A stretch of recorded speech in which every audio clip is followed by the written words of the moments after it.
Hey, welcome to an episode of Chad's Beer Reviews. Anyway, this one's called Mr. Automatic, a classic English-style robust porter, 6.7 ABV, brewed and canned by the Brew Gentleman Beer Co. out of Braddock, Pennsylvania. And it looks like it was canned on March 18th, I think? I don't know, it's kind of smeared. Anyway, pour it into the stout glass, which I feel like I haven't used this in a long time. Pour it the Mike versus Beer way. And, you know, it's a pretty standard porter. Kind of looks more like a stout because it's just completely opaque black.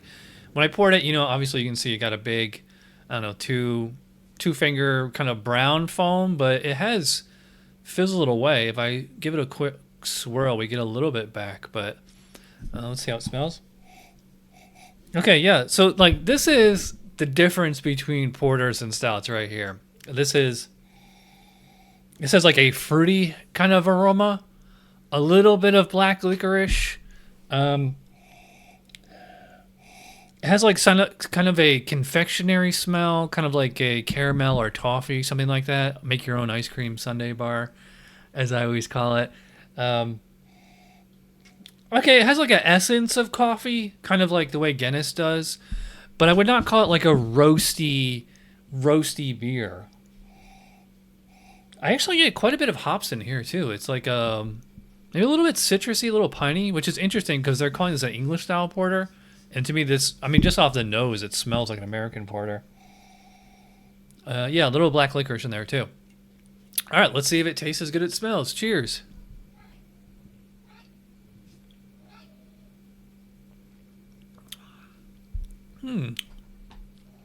Well, I mean, it smells like a porter, but to me, it tastes more like a stout. Because it didn't taste quite as fruity as it smells, and I get like a much more roasty sensation, especially on the back end there. Yeah, these hops have a bit of almost like a minty character. Maybe you call it herbal. Really odd because like on the nose they smell a little citrusy or piney. I mean, I would definitely say they're probably more piney than anything, but yeah, a slight kind of herbal quality to them. It does have a chocolatey taste, which is quite nice. It's just like a taste of like just chocolate malt. It's just like the taste of chocolate, what like sans bitter or sans sweetness.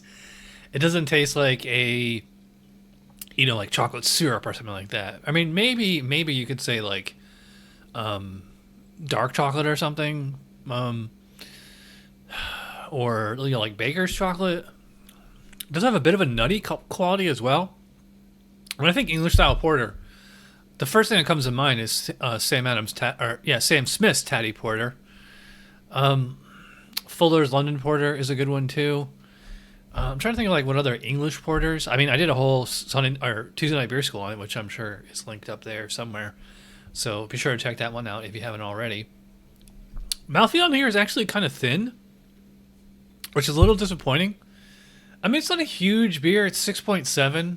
You know, it's got some heft to it. I would say I'm going to say it's probably about medium bodied, but like the carbonation, as you can see, is like, I don't want to say non-existent. It doesn't feel flat. It's not flat. It's just really, really low carbonation. Although I will say it is very, very smooth. I just feel like it needs like a little bit more like grit or like thickness to it, you know. I would not call it like this one's smooth, but it's not creamy. If you don't understand the difference, and pull a little bit of like I said, kind of piney herbal hops on the back end there. Lingers like almost like a slightly chocolate, slightly cold brew coffee aftertaste. Oddly enough, like. And I will say, okay, there is like a definite kind of dark fruit character in here, especially dried fruit. Like it does have a sensation of raisin or dates or prune, something like that. But again, it is not like a overly sweet beer.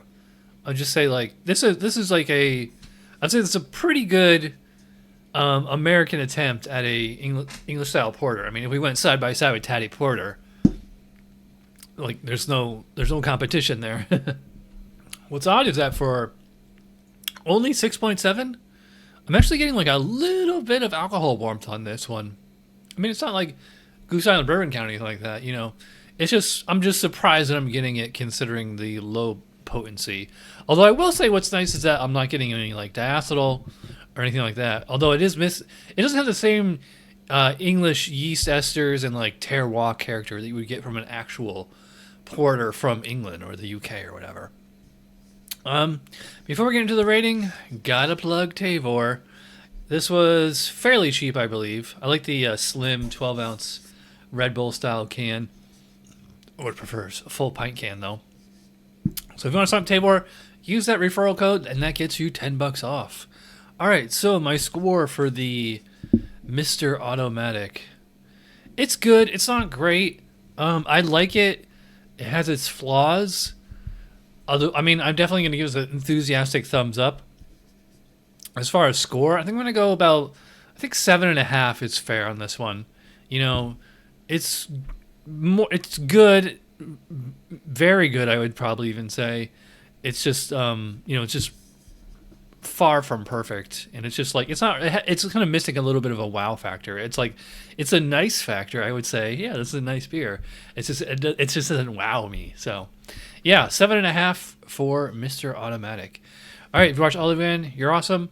Thanks for watching. I'll see you for Cider Saturday. Cheers.